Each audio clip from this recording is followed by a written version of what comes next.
Hello, welcome back to our channel voltage vision. मेरे प्यारे बच्चों, आप लोगों का वोल्टेज विजन क्लासेस में बहुत बहुत स्वागत है। तो जैसा कि हमने आप लोगों से प्रॉमिस किया था और उस प्रॉमिस के अकॉर्डिंग हम लोग चल रहे हैं, ठीक है। तो आज हमारा है लेक्चर नंबर 4। 3 लेक्चर हो चुके हैं, ठीक है। और जो चौथा लेक्चर होने वाला है वो ऑप्टिक्स से रिलेटेड होने वाला है बाबू। और इसके पहले हम लोगों ने जो भी पढ़ा था उसका एक शॉर्ट रिवीजन करेंगे फटाफट, है ना। उसके बाद नेक्स्ट मूव करेंगे हमको जो पढ़ना है। और हम लोगों को पता है कि बाबू जो क्लास हो रहा है वो क्रैश कोर्स है। और ये जो हमारा क्लास होगा ये बोर्ड के खोपड़ी में छेद करने के लिए पर्याप्त होगा, ठीक है। सो स्टार्ट करते हैं, let's enjoy this class. Okay, देखो बाबू, हम लोग पढ़ रहे हैं ऑप्टिक्स के बारे में। किसके बारे में मेरे भाई? ऑप्टिक्स। किसके बारे में पढ़ रहे हो? ऑप्टिक्स के बारे में। किसके बारे में? ऑप्टिक्स के बारे में। सर हमने बताया था बाबू, ऑप्टिक्स होता क्या है? Study of light. Study of light मतलब प्रकाश का अध्ययन। इस ऑप्टिक्स में हम किसका अध्ययन करते हैं भाई? प्रकाश का अध्ययन करते हैं। अब वो प्रकाश का जब हम अध्ययन करते हैं बाबू, स्टडी करते हैं, तो ये दो तरीके से करते हैं। हमने आप लोगों को बता रखा है कि सर वो दो तरीके कौन कौन से होते हैं बाबू। एक होता है हम लोग उसे वेव मान के अध्ययन करते हैं तो हो जाता है वेव ऑप्टिक्स। और जब उसी को हम किरण मान के करते हैं तो हो जाता है रे ऑप्टिक्स। Ray optics. अब इसमें हमने लाइट के बारे में कुछ कुछ पॉइंट को देखा था। लाइट सर है क्या?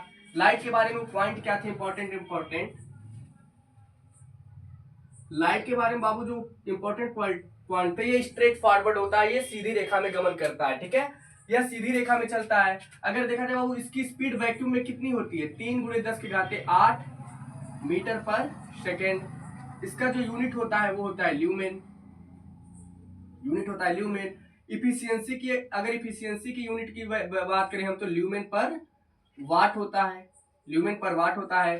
ग्रीन कलर जो होता है वो हमारे आई के लिए बहुत अच्छा सेंसिटिव होता है, और वो जो होता है 5500 एंगस्ट्राम होता है, ठीक है। क्या होता है? 5500 एंगस्ट्राम होता है बाबू। अगर मैं बात करूं लार्जेस्ट वेवलेंथ किसका होता है? लार्जेस्ट वेवलेंथ, लार्जेस्ट वेवलेंथ जो होता है वो होता है रेड कलर का, जिससे मैं लिख रहा हूं। किस कलर का होता है मेरे भाई? रेड कलर का होता है। इसीलिए बाबू जो सिग्नल्स होते हैं ना वो रेड कलर के ही लिए जाते हैं, क्योंकि उसकी वेवलेंथ अच्छी होती है। अब सर वेवलेंथ का और संकेतों से क्या रिलेशन है? देखो बाबू, इसी के आगे हम लोग पढ़ेंगे विक्षेपण, है ना। वर्ण विक्षेपण।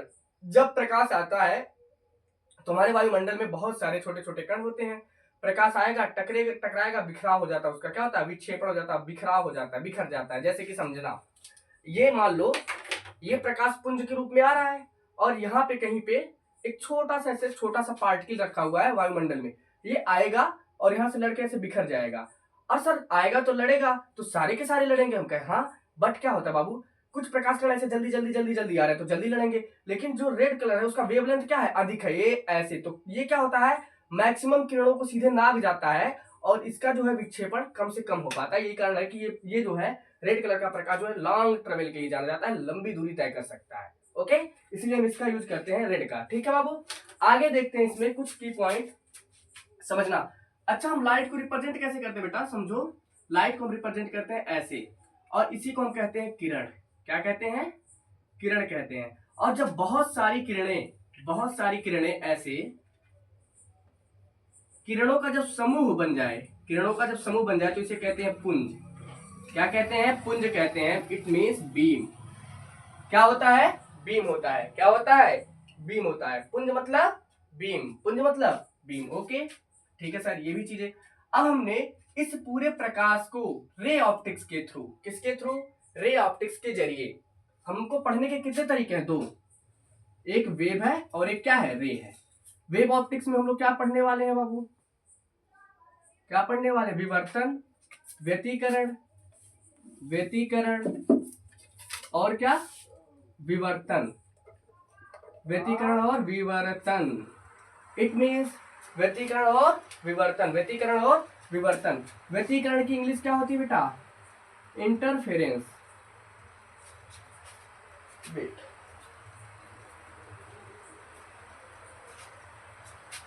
नहीं नहीं नहीं, ये नहीं होता है। इसकी इंग्लिश मुझे याद नहीं आ रही है, लिख देंगे, ठीक है, बता देंगे। विवर्तन और व्यतिकरण, विवर्तन और व्यतिकरण। ऑप्टिक्स में हम लोग क्या क्या पढ़ने वाले हैं? ऑप्टिक्स में हम पढ़ने वाले हैं दो चीजें।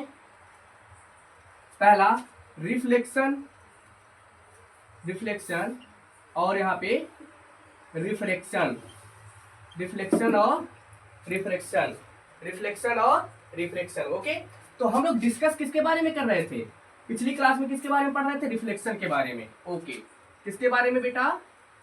Reflection of light, reflection of light, reflection of light. हाँ जी, किसके बारे में? रिफ्लेक्शन ऑफ लाइट के बारे में। हमने इसमें क्या सीखा था कि बाबू जब प्रकाश किरण एक माध्यम से दूसरे माध्यम में जाता है, ठीक है, तो उसका अधिकांश भाग उसी माध्यम में वापस लौट जाता है जिस माध्यम से आया है। यानी कि अगर मैं बात करूं, फिर से सुनो, यदि प्रकाश किरण एक माध्यम से दूसरे माध्यम में प्रवेश करता है तो उसका अधिकांश भाग पहले ही माध्यम में वापस लौट जाता है। इस संपूर्ण घटना को हम क्या कहते हैं? प्रकाश का परावर्तन कहते हैं। क्या कहते हैं बेटा? प्रकाश का परावर्तन कहते हैं। जैसे समझो, मान लेते हैं, अच्छा, परावर्तन की घटना किस पे होती है? किसी चिकने पालिशदार तल पर होती है। परावर्तन की घटना के लिए क्या जरूरी है सर? परावर्तन की घटना के लिए एक तल होना चाहिए जो कैसा हो? चिकना हो, जो कैसा हो? चिकना हो, और उसके एक तल पे क्या किया गया हो? कलई किया गया हो, ठीक है। तो अगर मैं बात करूं बाबू इसका, तो इसे क्या कहते हो? परावर्तक पृष्ठ। जो चिकना तल है बाबू, उसी को हम क्या कहते हैं? परावर्तक पृष्ठ कहते हैं। क्या कहते हैं भाई? परावर्तक पृष्ठ। मैं मान लेता हूं, मान लो प्रकाश किरण चला यहां से, ये प्रकाश किरण आया, यहां पे गिरा, तो बाबू जो प्रकाश किरण स्रोत से चलकर आता है बेटा, ये सोर्स है, इसे हम कहते हैं इंसिडेंट रे। हाँ जी, क्या बोलते हैं? Incident, incident ray. मतलब आपतित प्रकाश किरण है। आ मतलब आ रही है, पतित मतलब क्या हो रही है? गिर रही है। आपतित आकर के गिर रही है, ठीक है। ओके, अब यहाँ पे जरा ध्यान देना, यहाँ पे जरा ध्यान देना बाबू। हमने कहा जब परावर्तन की घटना होती है बेटा, तो ऐसा नहीं है कि प्रकाश किरण आके आपतित हुआ तो परावर्तित चाहे जैसे हो जाएगा। इसका परावर्तन एक नियम के अंतर्गत होता है जिसे हम क्या कहते हैं? परावर्तन का नियम, यानी कि लॉ ऑफ रिफ्लेक्शन। क्या बोलते हैं बाबू? लॉ ऑफ रिफ्लेक्शन बोलते हैं। Okay okay, law of reflection, जिसमें हम लोगों ने डिस्कस किया था कि बाबू आपतित किरण, आपतन बिंदु तथा अभिलंब तीनों एक ही तल में होते हैं। और इस पे हमने एक चीज और देखा था, angle I equal to angle R. मतलब incident angle is equal to reflection angle. It means बेटा, अगर मैं यहाँ पे देखूं, ये हो गया अभिलंब हमारा, ये अभिलंब हो गया, तो ये एंगल क्या बनता है? ये एंगल बनता है सर आई। और यहाँ पे हमारा जो प्रकाश किरण वो कैसे निकल जाएगा? ध्यान देना, कैसे निकलेगा? प्रकाश किरण हमारा यहाँ से इस तरह से चला जाएगा, तो ये जो एंगल बनेगा वो कौन सा बनेगा? आर बन जाएगा। बेटा ये कौन सा रे है? ये है रिफ्लेक्टेड रे। कौन सा रे है? रिफ्लेक्टेड, रिफ्लेक्टेड रे है। इसे कहते हैं इंसिडेंट पॉइंट। ये सारी चीजें हम लोग डिस्कस कर चुके हैं, बस जल्दी जल्दी में खत्म कर रहा हूं मैं इसे, ठीक है। इंसिडेंट पॉइंट ये पिछले क्लास में हो चुका है बाबू। ये जो आई है, मैं यहाँ पे लिख देता हूँ साइड में, जो एंगल आई है बेटा मेरा, ये क्या है? इंसिडेंट एंगल है। कौन सा एंगल है मेरे भाई? Incident angle. प्लीज समझो, इंसिडेंट एंगल। अगर कहीं पे बाबू कोई भी माइंड में ग्लिच आ रहा हो, कोई चीजें समझ में ना आ रही हो, तो सीधे कमेंट सेक्शन में कमेंट करो। हम पूरा कोशिश करेंगे, है ना, आपके डाउट को सॉल्व करने के लिए। नेक्स्ट है एंगल आर, इसे कहते हैं रिफ्लेक्शन एंगल। रिफ्लेक्शन एंगल बाबू, इसी में एक चीज होता है डेविएशन एंगल। क्या होता है? डेविएशन एंगल होता है, ठीक है। डेविएशन एंगल बहुत इंपॉर्टेंट चीज है, डेविएशन एंगल। इसका यूज बाबू प्रिज्म में भी होगा। कहां पे होगा जी? प्रिज्म में होगा, ठीक है। डेविएशन एंगल सर क्या होता है समझना बाबू, इसकी हिंदी होती है विचलन कोण। विचलन कोण। बेसिकली हम इसमें ये देखते हैं कि कोई प्रकाश किरण अपने वास्तविक रास्ते से कितना भटक गया। विचलन मतलब होता भटकना, विचलन मतलब होता भटकना, यानी कि अपने वास्तविक रास्ते से वो कितना भटक गया, अपने वास्तविक रास्ते से कितना भटक गया, ठीक है। जैसे बेटा समझो, अगर मैं कहूं बाबू, ध्यान देना, ये एक सीधा सा रास्ता है, प्लीज समझो मेरे प्यारे बच्चों, समझो। और एक लड़का है, एक प्यारा सा है, ये जो बाबू देख रहा है क्लास, इसमें से कोई एक है, ये है बढ़िया मस्ती से चला जा रहा है, बढ़िया मस्ती से ऐसे इस रास्ते पे इधर की तरफ चला जा रहा है। तो ये बताओ, मान लेते हैं यहाँ पे एक आता है स्टेशन, ध्यान देना, ये एक स्टेशन है, स्टेशन से एक रास्ता इधर को जाता है, एक रास्ता इधर को जाता है, चला है यहाँ से, चला है यहाँ से, और जाता किधर को है, उधर को जाता है, जाता किधर है, उधर को जाता है, चला है यहाँ से और इधर को जाता है। ठीक है, देखो बेटा, अगर वो बेचारा यहाँ से चलना स्टार्ट किया और सीधे सीधे, इसका वास्तविक रास्ता क्या है, ये वाला है, ऐसे जाता, तो एक सीधे रेखा पे अगर मैं बात करूं, यहां से लेकर के यहां तक कितने अंश का कोण बना बेटा, 180। कितना बना, 180। ठीक है, बट ये क्या हुआ, यहां से गया, ध्यान देना, ये चलते चलते गया, चलते चलते गया, चलते चलते यहां पहुंचा, और यहां पहुंचने के बाद वो इधर चला गया, तो अपने मार्ग से कितना विचलित हो गया। अब मैं जैसे कि ऐसे बेटा देखो, ऐसे मैं जा रहा हूं और जाते जाते मैं डायरेक्ट ऐसे विचलित हो गया इस तरह से, तो आप क्या बोलोगे, सर आप तो एक 90 डिग्री का मोड़ ले लिए, एक 90 डिग्री का मोड़ ले लिए, आपको जाना सीधे चाहिए था, लेकिन आप गए कितना, आपको जाना सीधे चाहिए था, लेकिन आप गए कितना। सर अगर आप सीधे जाते ना तो बनता जो कोण 180 बनता, लेकिन आप यहीं से कितने पे मुड़ गए बेटा, 90 पे मुड़ गए, तो विचलित कितना हुए, 180 में से हम घटा देंगे 90 को। ये तो एक व्यवहारिक तरीके से समझना हुआ। अब हम टेक्निकल तरीके से समझते हैं। देखो यहाँ पे ध्यान देना मेरे प्यारे बच्चों, मान लेते हैं ये क्या है हमारा, ये एक सरफेस है, ये एक क्या है, सरफेस है, और इसे क्या कहोगे, ऊपर वाला, ऊपर वाला होता है रिफ्लेक्टेड सरफेस। बाबू मान लो कोई प्रकाश किरण आया ऐसे और यहाँ पे गिरा, ठीक है, यहाँ पे गिरा, बाबू यहाँ पे गिरा, तो इस पॉइंट को क्या बोलोगे, इंसिडेंट पॉइंट, जैसा कि अभी हम यहाँ पे डिस्कस किए हैं। बेटा ये क्या होता है, ये सीधे इससे 90 डिग्री अभिलंब होता है, इसे यन से प्रदर्शित करते हैं नॉर्मल। मान लो ये हो गया 30 डिग्री, तो बेटा अगर एंगल आई 30 डिग्री है तो परावर्तित किस एंगल पे होगा, सेम एंगल पे हो जाएगा। सर ये भी कितना हो जाएगा, 30 डिग्री हो जाएगा। अरे इज इट क्लियर, इतनी बातें समझ में आ गई ना। अब देख बाबू, इसका रास्ता कौन सा था, हमने भी देखो यहाँ पे देखा है, प्रकाश जो है स्ट्रेट पाथ को, स्ट्रेट लाइन है ना, यानी कि स्ट्रेट पाथ मतलब सीधी रेखा, स्ट्रेट लाइन वो सीधी रेखा पे चलता है, तो इसका जो वास्तविक रास्ता बेटा वो क्या था, वो ऐसे था। यानी कि अगर मैं देखूं यहां से लेकर के यहां तक कितने अंश का कोण बनता, 180 बन जाता। सर कितना बन जाता बेटा, 180 बनता। लेकिन एक बात बताओ, अब केवल इसी चीज को बाहर निकालना, ध्यान देना, ये लाइन है, एक मिनट वेट, ये मान लो इंसिडेंट पॉइंट था, यहां से इसको जाना कैसे चाहिए था, सीधा। ये कोण कितना बन गया बेटा, ये बना 180। लेकिन एक बात बताओ, ये गया कैसे, ऐसे चला गया। अब यहाँ पे देखना, आया ऐसे और गया ऐसे, यहां से लेकर के यहां तक कितना कोण बना, सर 30 और 30 कितना बन गया, 60 बन गया। कितना बन गया, 60 बन गया।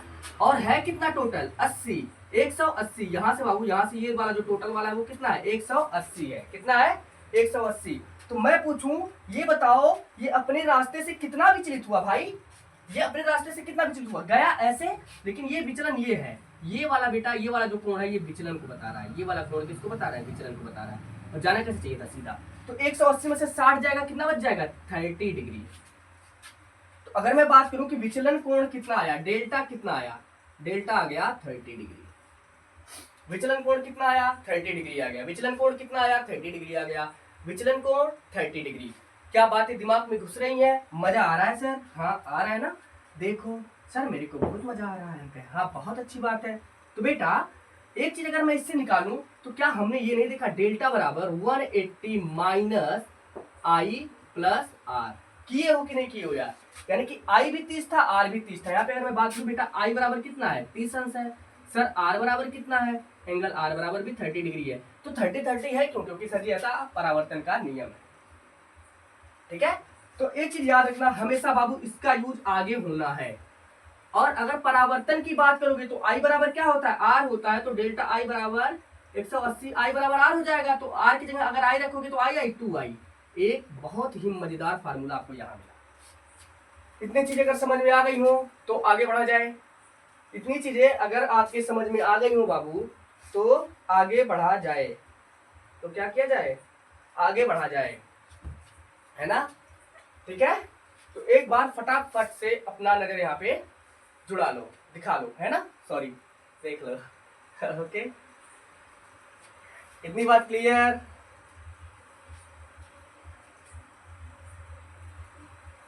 चलो आगे बढ़ा जाए। ठीक है, अब हम पढ़ेंगे बेटा एप्लीकेशन। किसका एप्लीकेशन सर, परावर्तन का एप्लीकेशन। परावर्तन का उपयोग, अनुप्रयोग हम कहां कहां करने वाले हैं। परावर्तन का अनुप्रयोग हम लोग कहां कहां करेंगे। फैन की आवाज नहीं आ रही होगी उसमें।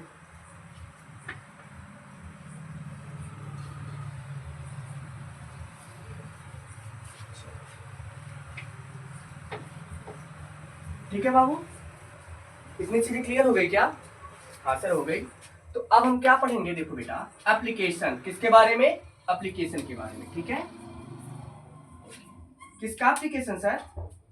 देखो बेटा हम डील क्या कर रहे हैं अभी इसके थ्रू, रे ऑप्टिक्स। अब तक तो रिवीजन चल रहा था हम लोग जो पढ़े थे, है ना। अब थोड़ा इसके आगे बढ़ते हैं। Ray optics sir, ray optics में हमने क्या पढ़ा है अभी, अभी क्या पढ़े हो बाबू, reflection of light.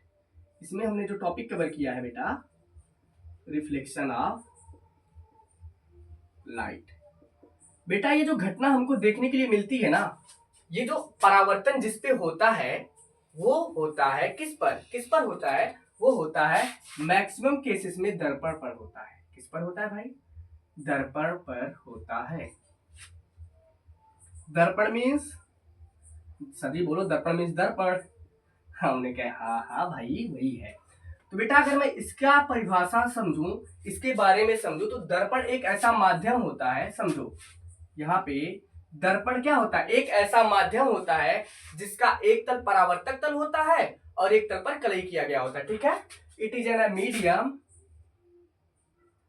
It is an medium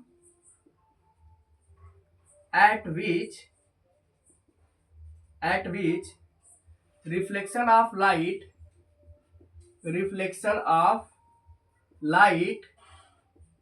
is possible। Okay भाई, सीधा सिंपल वर्ड लिखा है कि यह एक ऐसा माध्यम होता है जिस पर प्रकाश का परावर्तन संभव है। तो प्रकाश का परावर्तन किस पर संभव है सर, जिसका एक तल परावर्तक तल हो और एक तल पे क्या किया गया हो, कलई किया गया हो। ठीक है, इट मीन्स इसका जो एक सरफेस होता है, सिंगल सरफेस यानी कि वन सरफेस, ये कैसा होता है सर। और जो सेकंड वाला सरफेस होता है, सेकंड जो सरफेस होता है वो कैसा होता है। किसी को बाबू दिक्कत तो नहीं हो रही है ना, देखो मैं हिंदी में बोल रहा हूँ, लिख रहा हूँ इंग्लिश में, तो उससे कोई समस्या नहीं होनी चाहिए। अगर आप हिंदी में समझना चाहते हो, ये लिखा हुआ पहला तल, ये होता है रिफ्लेक्शन, रिफ्लेक्टेड प्लेन। ठीक है, रिफ्लेक्टेड सरफेस या प्लेन कह लो। ठीक है, ये होता है पॉलिश्ड। ये कैसा होता है बेटा, पॉलिश्ड होता है। ठीक है, ओके सर। अब मैं बात करूं टाइप्स ऑफ मिरर की, यानी कि जो हमारा मिरर होता है वो कितने प्रकार का होता है। Type of mirror. देखो ये क्रैश कोर्स है, ठीक है, तो बहुत ज्यादा डिटेल में तो नहीं जा सकते, बट फिर भी मुझे लग रहा है डिटेल में ही हो जा रहा है ना चीजें। ठीक है सर, तो हमारा जो बेटा मिरर होता है वो दो तरह का होता है। एक होता है प्लेन मिरर, एक होता है स्फेरिकल मिरर। यानी कि एक होता है समतल दर्पण, एक होता है समतल दर्पण, और एक होता है गोलीय दर्पण। प्लीज, एक क्या होता है, गोलीय दर्पण होता है। एक कैसा होता है, एक समतल दर्पण होता है और एक गोलीय दर्पण होता है। बाबू इसकी जो इंग्लिश होती है ये होती है प्लेन मिरर। हमारे यूपी बोर्ड वाले इंग्लिश में काहे पीछे रहे भाई, हैं, इनको हल्के में ले रहे हो क्या। स्फेरिकल मिरर, स्फेरिकल मिरर, है ना। Don't underestimate to UP board students. Okay, ठीक है बेटा, थोड़ा देख लेते हैं प्लेन मिरर की थोड़ी खासियत देख लेते हैं। देखो बेटा, इसका जो परावर्तक पृष्ठ होता है वो समतल होता है। ठीक है, समतल परावर्तक पृष्ठ होता है इसमें। कैसा होता है, समतल परावर्तक पृष्ठ, समतल परावर्तक पृष्ठ होता है। ठीक है, इसमें बाबू एक बहुत अच्छी खासियत है, इसमें जो जिसमें जो प्रतिबिंब बनता है पार्श्व प्रतिबिंब बनता है। अभी समझाऊंगा मैं क्या होता है ये पार्श्व प्रतिबिंब। कैसा बनता है भाई? पार्श्व प्रतिबिंब बनता है। ठीक है, एक चीज और बाबू, अगर इसमें कोई भी किरण इसके 90 डिग्री पर आएगी, इसके 90 डिग्री पर आएगी तो उसी माध्यम में वापस लौट जाएगी। जैसे समझना कि मेरे कहने का मतलब क्या, मान लो ये है, ये समतल दर्पण है, ये क्या है जी, ये समतल दर्पण है। बेटा बेटा बेटा जी समझो, अगर प्रकाश किरण कोई आया और सीधे ऐसे टकरा गया तो ये जो पॉइंट है ये कौन सा बिंदु हो गया? आपतन बिंदु। और अभिलंब कैसे खींचते हो? अभिलंब तो ऐसे खींचते हो, इसी आपतन बिंदु से मिलाते हुए। यानी कि जब भी कोई आपतित किरण किस पर आपतित हो, अभिलंब पर ही होते हुए आ जाए तो अब परावर्तन किसका होगा? जस्ट इसका उल्टा हो जाएगा, जस्ट इसका उल्टा हो जाएगा। इसमें थोड़ा देख लेते बाबू, इसमें प्रतिबिंब बनता कैसे है। ठीक है, देखो मान लो ये इसका अविलंब हो गया है जी। क्या हो गया सर? अविलंब हो गया, ध्यान देना। और एक प्रकाश किरण आया ऐसे, ध्यान देते रुक जाओ। मान लो यहाँ पे कोई वस्तु रखा हुआ है और यहाँ से प्रकाश किरण चलेगा ऐसे। ठीक है, जाने के बाद क्या होगा? इसी मार्ग में वापस, इसी मार्ग में वापस, अरे हो जाएगा, इसी मार्ग में वापस हो जाएगा। ठीक है, तो ध्यान दो, ध्यान दो। और एक प्रकाश किरण को बेटा ऐसे भेज दो, ऐसे। एक मिनट, वेट वेट वेट, एक प्रकाश किरण गया ऐसे, तो बाबू जिस एंगल पे ये गया होगा उसी एंगल पे क्या हो जाएगा? वापस। प्लीज समझो बाबू, ये अब ये भी तो आपतन बिंदु है और एक आपतन बिंदु यहाँ पर है। तो एक प्रकाश किरण आया ऐसे और आया ऐसे और गया कैसे? इस तरह से चला गया। समझो, देखो मान लेते हैं ये वस्तु जो है हमारा ए बी, एक वस्तु रखा हुआ है किसके सामने? समतल दर्पण के सामने। कौन सा दर्पण है सर? ये दर्पण बेटा समतल दर्पण है। कौन सा दर्पण है बाबू? समतल दर्पण है। तो ध्यान देना क्या हो रहा है बेटा, एक प्रकाश किरण हमने सीधे भेजा, तो जब मैंने यहाँ पे बताया आपको, जब बेटा सीधे जाएगा तो क्या होगा? टकराएगा और एग्जैक्ट उसी के अपोजिट में वापस हो जाएगा। लेकिन क्या हुआ यहाँ पे ये गया यहाँ से अपोजिट हुआ, लेकिन दूसरा वाला बाबू मान लो ये जो है ये आई है और ये क्या बन गया? आर। क्या वास्तव में बेटा ये दोनों प्रकाश किरणें कभी मिलेंगी? प्रतिबिंब कब बनता है? प्रतिबिंब कब बनता है? जब दो परावर्तित किरणें एक दूसरे को जहां प्रतिच्छेदित करती हैं बेटा, जहां काटती हैं, वही क्या बन जाता है? प्रतिबिंब बन जाता है।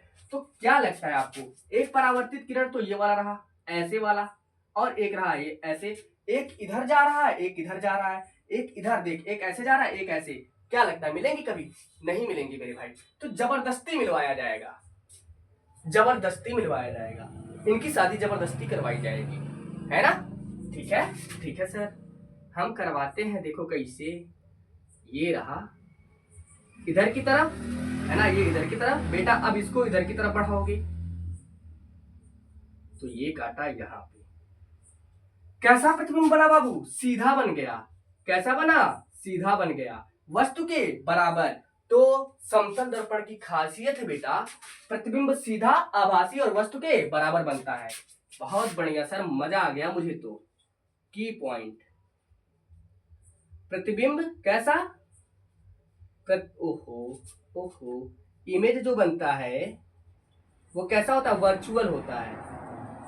वर्चुअल मतलब आभासी, वर्चुअल मतलब आभासी, लिख ले भाई, आभासी। वर्चुअल मतलब बेटा आभासी। और कैसा? कैसा?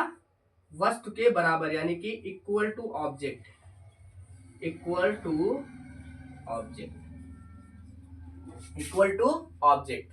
अब सीखते हैं कि ये गोलीय दर्पण क्या होता है ना सर? गोलीय दर्पण क्या होता है समझो बाबू।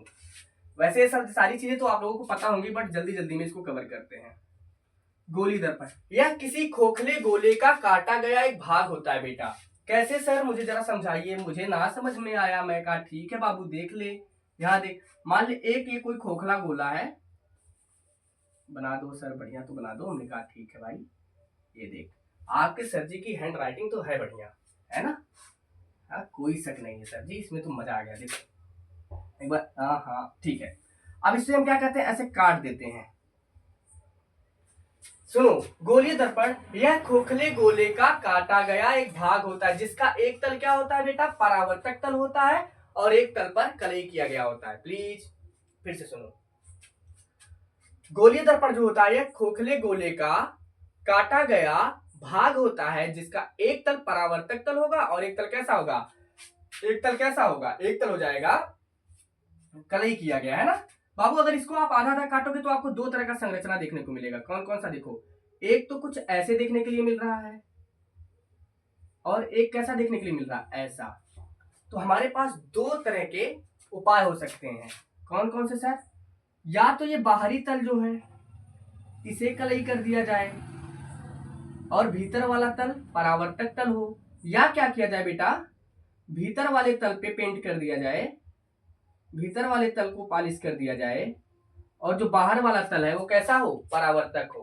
तो बाबू जहां पे आपको इस तरह का स्ट्रक्चर दिखता है, जहां पे आपको इस तरह का स्ट्रक्चर दिखता है, इसे हम कहते हैं कॉनकेव मिरर। कॉनकेव मिरर मतलब अवतल दर्पण। कौन सा दर्पण, अवतल दर्पण, ठीक है। ये कौन सा दर्पण हो गया तब सर, ये तो तब हो गया उत्तल वाला, उत्तल दर्पण। कौन सा दर्पण, उत्तल दर्पण। इंग्लिश इसका हो जाएगा कॉन्वेक्स मिरर, कॉन्वेक्स मिरर। तो हमने बाबू ये चीजें देख लिया, इन चीजों को समझ लिया कि कौन सा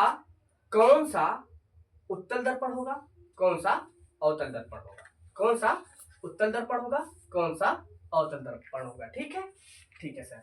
अब बाबू कुछ टूल्स देखते हैं, कुछ औजार देख लेते हैं, कुछ इसको समझते हैं कि इसका यूज कैसे कैसे होगा। देखो बेटा समझो, अगर मैं कहूं बाबू, अगर मैं कहूं प्यारे बच्चों, ध्यान दो ध्यान दो, नहीं ये अच्छा नहीं बना, ये अच्छा नहीं बना सर जी, ये वाला तो बना ना, हाँ हाँ ये मजा आया बन गया, तो ये वाला बना, सुंदर सुंदर बन गया, सुंदर बन गया। ठीक है, तो बाबू ये क्या होगा, इसका सेंटर पॉइंट होगा, सी होगा, सी होगा। तो बाबू बाबू देख, ध्यान दे, मान ले मैं इसको ऐसे सेंटर से ऐसे काट रहा हूं, सेंटर से ऐसे काटा, ये क्या होगा, ये इसकी त्रिज्या हो जाएगी, ये इसकी त्रिज्या हो जाएगी। अब क्या करो, इसको काट के इसे निकाल लो बाहर, इसको काटो और बाहर कर लो। बाबू ये वाला जो पॉइंट होगा इसे हम कहीं कहीं पी दिखाते हैं, हर जगह ही यूज करते हैं, खासकर यूपी बोर्ड वाले तो यही यूज करते हैं। ठीक है, तो हमको क्या मिला सर, हमको ऐसे मिला और यहाँ पे हमको कहीं मिल गया सी, ये कौन सा पॉइंट मिला बेटा, सी, और ये जो पॉइंट मिल गया हमको ये सर मिला आर, ये पॉइंट मिल गया पी।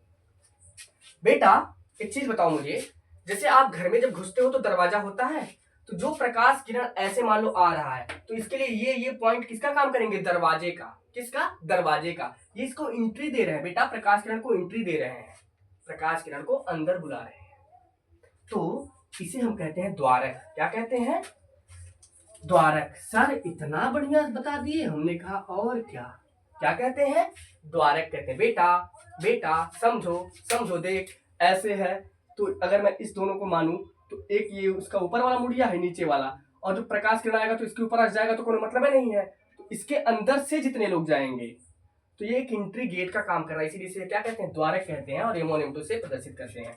बेटा जो इस जो ये जो अपवर्तक, जो इसका परावर्तक पृष्ठ है, समझो समझो, जो बेटा इसका परावर्तक पृष्ठ है ना, परावर्तक पृष्ठ का जो मध्य बिंदु होता है उसे कहते हैं पोल, यानी कि ध्रुव, इसे क्या कहते हैं, ध्रुव कहते हैं। और ये जो लाइन होती है इसे कहते हैं मुख्य अक्ष। क्या कहते हैं, मुख्य अक्ष से मिलाने वाली लाइन, इसे कहते हैं मुख्य अक्ष, प्रिंसिपल एक्सिस, प्रिंसिपल एक्सिस। ठीक है सर। और ये क्या हो गया, वक्रता, ये जो आर है बेटा, आर को हम बोलते हैं वक्रता त्रिज्या। देखो नीचे तक लिख रहे हैं क्या, वक्रता त्रिज्या, वक्रता त्रिज्या, क्या कहते हैं, वक्रता त्रिज्या। इतनी चीजें क्लियर हुई, इतनी चीजें क्लियर हुई, ठीक है सर, इतनी चीजें क्लियर हो गई। बेटा अब इसमें कुछ इंपॉर्टेंट चीजें देखते हैं। देखो समझते हैं बिंब क्या होता है, बिंब मतलब क्या बेटा, वस्तु, बिंब मतलब वस्तु, बिंब को ही हम क्या कहते हैं, वस्तु कहते हैं। क्या कहते हैं, वस्तु कहते हैं। इंग्लिश क्या होती है इसकी सर, ऑब्जेक्ट होती है। ये क्या होता है बाबू, ये आपतित किरण का मिलान बिंदु होता है। आपतित आपतित किरण का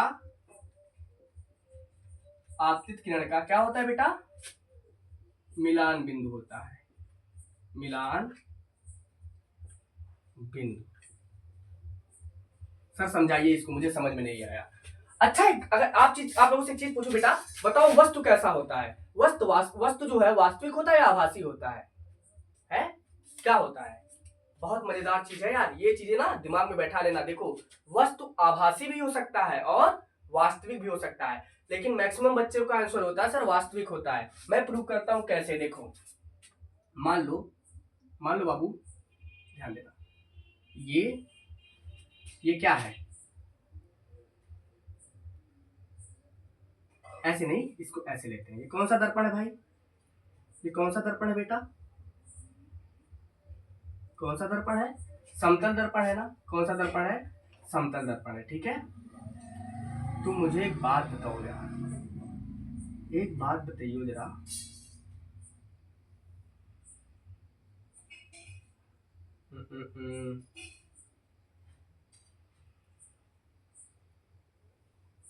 नहीं ऐसे नहीं हो पाएगा। देखते हैं चीज को समझते ही तुम्हारा दूर हो जाएगा।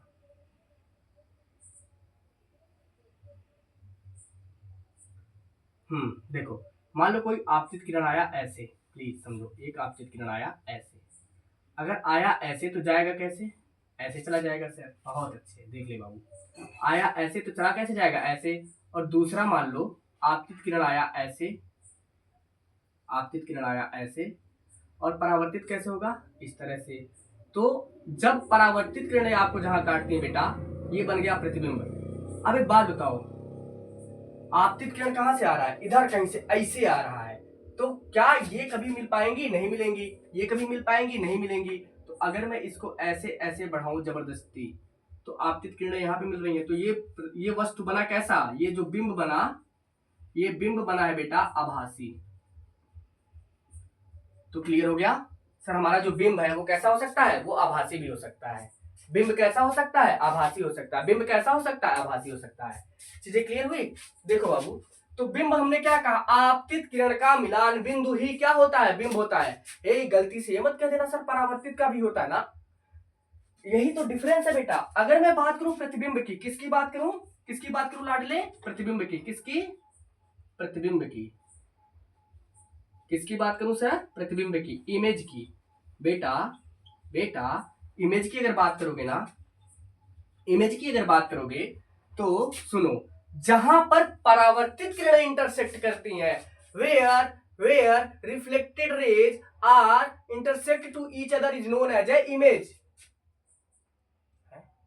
नहीं सुनो, सुनो, देखो देखो, समझो समझो समझो मेरे शेरों, समझो मेरे प्यारे बच्चों, समझो रे समझो। देख बाबू, ये आया ऐसे, ये आया ऐसे,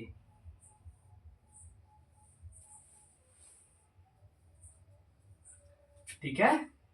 ये मान लो ये इसका हो गया ध्रुव। तो बाबू ये कौन सी किरण है, आपतित। ये कौन सी किरण है, आपतित। और यहाँ पे अगर इसको ऐसे खींचा जाए, ये ऐसे परावर्तित, ओहो, तो ये कैसे परावर्तित होगा, ऐसे। अब यहाँ पे देखो ध्यान से, ये कौन सी किरणें हैं, प्लीज समझो बाबू। देखो देखो मैं बता रहा हूं, जो इस कलर वाली किरण है, ये कौन सी किरण है, ये परावर्तित है। ये कौन सी किरण है, परावर्तित। तो यहां पे जो बनेगा वो बनेगा प्रतिबिंब, ठीक है। डिफरेंस क्लियर हुआ, डिफरेंस क्लियर हो गया क्या सर। जहां पे आपतित किरण एक दूसरे से मिलेंगी या मिलती हुई प्रतीत होंगी, मिलेंगी या मिलती हुई प्रतीत होंगी, वहां बनेगा बिंब। और जहां पे परावर्तित किरण मिलेंगी या मिलती हुई प्रतीत होंगी, वहां पे बनेगा प्रतिबिंब। सर आप यहाँ पे दो वर्ड बोल रहे हैं, वो कौन कौन से, एक मिलेंगी, वास्तव में मिलती हुई है दिखेंगी, है ना, और एक प्रतीत होंगी, आभास होंगी, फील होंगी। तो बेटा अगर आभास हो रही है, अगर फील हो रहा है, तो वो कौन सा हो गया, वो हो गया आभासी, वो हो गया आभासी। अगर जहां वास्तव पे मिल रही है वहां होगा वास्तविक। अब वास्तविक प्रतिबिंब भी हो सकता है, वास्तविक वस्तु भी हो सकता है, आभासी प्रतिबिंब भी हो सकता है, आभासी वस्तु भी हो सकता है। ठीक है, तो डिफरेंस क्लियर करने के लिए मैं यहाँ पे समझा देता हूं। देखो बाबू, अगर आभासी यहाँ पे लिखा हुआ है और एक जगह लिखा हुआ है, आभासी कब होगा? जब मिलान, जब मिलान, मिलन मेरे भाई, मिलन, जब तुम उससे वास्तव हाँ हाँ, जब तुम उससे बस ख्यालों में मिलते रहोगे, सपनों में मिलते रहोगे, तो वो क्या है? आभास हो रहा है उसका। रियल में तो मिल ना रहे तुम, है काहे की मिलेगी भाई, बेरोजगार आदमियों से। ठीक है, तो आभासी वर्चुअल कब होगा? सर हम सपने में उससे मिलके आए हैं, वास्तव में तो मिले ही नहीं, यानी कि आभासी रूप से या प्रतीत होती है, मिलती हुई प्रतीत होती है, रियल में नहीं मिलती बेटा, रियल में नहीं मिलती है ना, प्रतीत होती है बस। ठीक है, नेक्स्ट है वास्तविक, वास्तविक रियल, रियल हा, रियल में मिलान हो गया सर, वास्तव में मिल लिए, तो फिर अब रो काहे रहा है? मिलने के बाद सर, मिलने के बाद हकीकत पता चल गया है, मिलने के बाद हकीकत पता चल गया, तो यहाँ पे क्या बनेगा बेटा? वास्तव में मिलेंगी, मिलन वास्तव में होगा। अब अगर मैं बात करूं बेटा, वास्तव में होगा तो वास्तविक क्या हो सकता है? वास्तविक वस्तु भी हो सकता है और वास्तविक इमेज भी हो सकता है, प्रतिबिंब भी हो सकता है।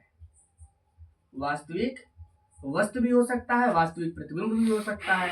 अब यहाँ पे अगर देखा जाए, यहाँ पे देखा जाए, प्लीज समझो समझो, अगर यहाँ पे देखा जाए तो वस्तु जो आभासी क्या है? वस्तु भी हो सकता है हमारा, और आभासी प्रतिबिंब भी हो सकता है। इतना चीजें समझ में आ गई हो तो नोट करो, इतनी चीजें समझ में आ गई हो तो नोट करो, है ना? इतनी चीजें समझ में आ गई हो तो नोट करो, इतनी चीजें समझ में आ गई हो तो नोट कर लो, इतनी चीजें समझ में आई हो तो क्या करो? नोट कर लो। आगे बढ़ा जाए क्या? चीजें क्लियर है बेटा? यस सर क्लियर है, ठीक है।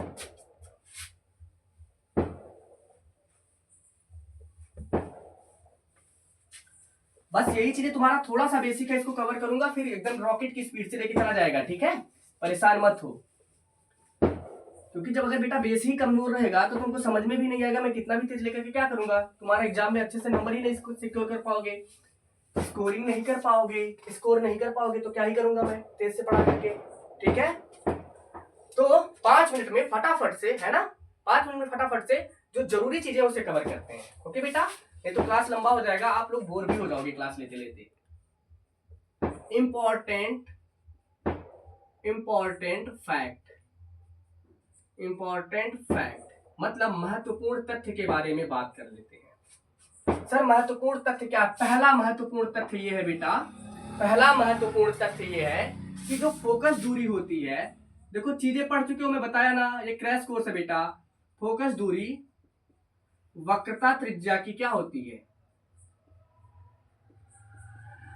वक्रता त्रिज्या की आधी होती है। ठीक है, आधी होती है। It means F equal to R by 2। ए मेरे भाई एक चीज समझो, हमेशा फोकस दूरी को, ये जो फोकस दूरी होती है ये क्या होती है, इसे कैसे समझते हो? ये जो होती है बेटा फोकस दूरी जो होती है, ये दर्पण के ध्रुव से लेकर के मुख्य फोकस तक की दूरी होती है। क्या होती है? दर्पण के ध्रुव से मुख्य फोकस तक की दूरी, दर्पण के ध्रुव से मुख्य फोकस तक की दूरी, दर्पण के ध्रुव से मुख्य फोकस तक की दूरी।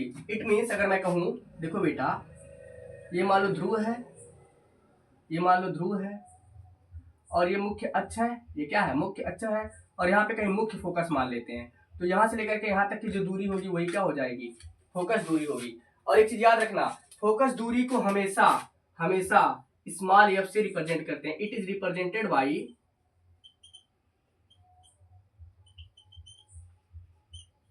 रिप्रेजेंटेड बाई, लेकिन बाबू मुख्य फोकस को किससे प्रदर्शित करते हैं? दूसरा पॉइंट अगर मैं देखूं, मुख्य फोकस, देखो फैक्चुअल पॉइंट है, फैक्चुअल पॉइंट है, इसे प्रदर्शित करते हैं कैपिटल एफ से। किससे? कैपिटल एफ से। ठीक है। तीसरा जो इंपॉर्टेंट पॉइंट है बेटा,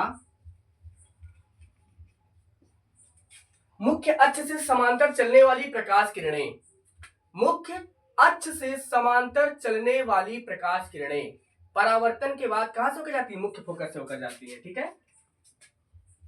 मुख्य अक्ष के समांतर चलने वाली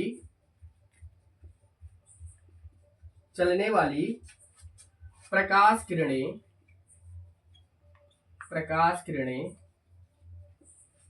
मुख्य अक्ष के मुख्य फोकस से होकर जाती है। सॉरी, चलने वाली प्रकाश किरणें मुख्य फोकस से होकर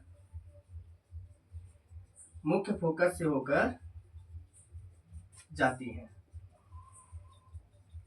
मुख्य फोकस से होकर जाती है। मुख्य अक्ष के समांतर चलने वाली प्रकाश किरणें कहां से होकर जाती हैं? मुख्य फोकस से होकर जाती हैं। मैं तुम लोगों से एक प्यारा सा चीज पूछता हूं, बताओ बेटा, अगर मान लो ये एक गोला दिख रहा है आपको, सर ये तो डिम चल रहा है, कोई दिक्कत नहीं भाई, ये देखो, ये मान लो एक गोला है, दिख रहा है क्या बेटा? ये क्या है? सेंटर है। अगर मैं इससे कहीं भी ऐसे ये चीजें खींच रहा हूं, तो एक बात बताओ बाबू, यहाँ पे कितने अंश का कोण बनेगा? इस पॉइंट पे 90। कितना बनेगा? 90। कितना बनेगा? 90। कितना बनेगा? 90। कितना बनेगा? 90। मतलब वक्रता केंद्र से अगर कोई भी रेखा जाएगी बेटा, कोई भी रेखा जाएगी तो वो अभिलंब का काम करेगी। इसका मतलब अगर मैं आपको समझाऊं, देखो मान लो ये कोई दर्पण है, कौन सा दर्पण है? अवतल दर्पण है। ये इसका वक्रता केंद्र है, ये हो गया P। अगर यहां से मैं कोई भी लाइन ऐसे खींचूंगा तो ये किसका काम करने लगेगा? ये किसका काम करने लगेगा? किसका काम करने लगेगा? बता सर, अभिलंब का। किसका काम करेगा बेटा? अभिलंब का काम करेगा। तो इस चीज को, ये जो मैं लाइन लिखा हूं, इसे समझाने के लिए ही मैं वो समझाया हूं। जैसे समझो बेटा, देखो मान लो यही है, ये क्या है? ये क्या है सर? ये सर अभी थोड़ी देर पहले बताया आप, मुख्य अक्ष है। ये क्या है? ये पोल है। कौन सा दर्पण है बेटा? ये अवतल दर्पण है। कौन सा दर्पण है? अवतल दर्पण है। और ये जो प्रकाश किरण जा रही है, ये कैसे जा रही है? मुख्य अक्ष के समांतर नहीं है क्या? अब बेटा यहाँ पे है, मान लेते हैं यहाँ कहीं केंद्र है, सी है, तो अगर मुझे पूछा जाए ये किस कोण पे आपतित हो रही, तो सबसे पहले अभिलंब खींचोगे। तो ये कोण कौन सा हो गया? आई। तो जितने कोण से आई उसी कोण से क्या होगी? जाएगी। ये हो गया आर। तो ये पॉइंट क्या हो गया? मुख्य फोकस हो गया। क्या हो गया? मुख्य फोकस हो गया। ठीक है, क्या हो गया? मुख्य फोकस हो गया। 2-3 पॉइंट और बचा है, बहुत मजेदार सा, बस ज्यादा है। मुख्य फोकस से होकर जाती है, फोकस दूरी वक्रता त्रिज्या की आदि होती है। हाँ बाबू, एक चीज समझना, वस्तु की अगर लंबाई की बात करें, वस्तु की लंबाई जो हम चीजें यूज करेंगे आगे बाबू, वस्तु की लंबाई को हम हमेशा लंबाई को ओ से प्रदर्शित करेंगे, और प्रतिबिंब की लंबाई को हमेशा हम आई से देखेंगे। किससे देखेंगे? आई से देखेंगे। 3, 4, 5 पॉइंट हुआ। ठीक है सर, एक और थोड़ा सा देख लेते हैं बेटा, चिन्ह परिपाटी का नियम। ये सारी चीजें बहुत जल्दी में निकाल रहा हूं, क्योंकि ये सारी चीजें रटी होंगी आपके दिमाग, आपके जबान पे, मुझे पता है। चिन्ह परिपाटी, इसे कहते हैं साइन कन्वेक्शन। क्या बोलते हैं बेटा? Sign convection. Sign convection. ठीक है, देखते हैं क्या होता है। देखो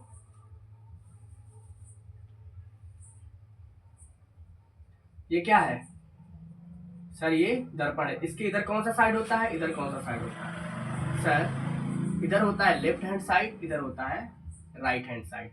बेटा लेफ्ट हैंड साइड में अगर दर्पण के ध्रुव से, ये क्या है? ध्रुव है, अगर इससे इधर की तरफ कोई भी दूरी नापोगे तो उसे लिखोगे नेगेटिव साइन के साथ। अगर इसके इधर कोई भी दूरी नापोगे तो उसे लिखोगे पॉजिटिव साइन के साथ। और अगर इससे, यानी कि ये जो हमारा मुख्य फोकस है, ये मुख्य अक्ष जो है, अगर मुख्य अक्ष से ऊपर कोई भी दूरी नापोगे तो उसे लिखोगे पॉजिटिव साइन के साथ। अगर इसके नीचे कोई दूरी नापोगे तो उसे लिखोगे नेगेटिव साइन के साथ। ठीक है, ये सारी चीजें यूज होंगी। और हाँ, बाकी चीजें सही है। और हाँ, दर्पण पर प्रकाश सदैव, दर्पण पर प्रकाश सदैव, दर्पण पर प्रकाश सदैव किधर से डाली जाती है? लेफ्ट साइड से। यानी कि अगर जो तुम टार्च जलाओगे मेरे बाबू, जो तुम टार्च जलाने वाले हो, जो तुम टार्च जलाओगे है, हाँ हाँ हाँ, ये देख, ये जो तुम टार्च जलाओगे वो किस साइड से जलाओगे? हमेशा जलाओगे लेफ्ट हैंड साइड से। तो टार्च जला दिए, आपकी लाइफ में बिल्कुल उजाला हो इसी तरह से। तो बेटा आज के लिए इतना ही, बाकी है ना, बाकी चीजें हम देखेंगे कल। कल हम इन सब चीजों का और डिटेल में डिस्कशन करेंगे। कल हमारा होगा वैद्युत का क्लास होगा, सॉरी यार, कल हमारा कौन सा क्लास होने वाला है? वैद्युत का क्लास होने वाला है। कौन सा क्लास होने वाला है? वैद्युत का। कल वाला देखो, जो पिछला वैद्युत वाला क्लास हुआ होगा तुमको मजा आया होगा पढ़ने में 101%, ठीक है। और आज वाला क्लास भी बाबू बहुत शानदार है, तुम्हारे बेसिक्स का ना एकदम दिमाग में घुसा देंगे बेसिक्स। अगर तुम अच्छे से पढ़ ली तो बेसिक दिमाग में घुस जाएगा। इसके अलावा तुम्हें कोई वीडियो या कोई लेक्चर देखने की जरूरत नहीं है। बेसिक मतलब यही क्लास, ठीक है, यही क्लास। ओके बाबू, तो आज के लिए इतना ही है ना। और ये जो गिफ्ट है एक तरह से मेरी तरफ से मेरा बर्थडे गिफ्ट आप लोग समझिए, क्योंकि आज मेरा बर्थडे भी है, ठीक। ओके बाबू, तो आज के लिए इतना ही। बाकी मिलते हैं कल नए से सेशन के साथ, नई सी वीडियो के साथ और नई ऊर्जा के साथ। तब तक के लिए bye bye, take care, tata, स्वस्थ रहो, मस्त रहो यार।